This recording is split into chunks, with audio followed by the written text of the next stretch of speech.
Ja, ciao miteinander. Da ist wieder mal euer Bier aus dem wunderschönen Verlehren aus sich selber. Ja, weisst, dann ist dort ein Stierhof gsi, wo es einen Haufen Moni hat. Und die sind alle gut bestückt gsi, oder?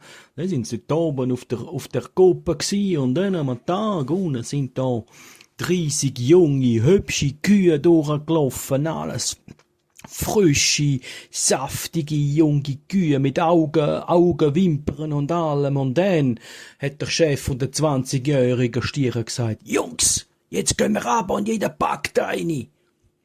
Ja, und dann sagt der Chef von der 30-jährigen Stier, ey, Bros, jetzt gehen wir runter und jeder packt alle.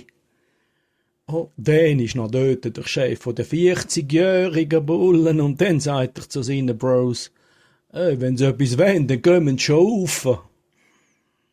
Und dann geht weiter und dann sagt der Chef von der 50-jährigen Stier, Jungs, gesehen haben wir sie, grasen wir weiter.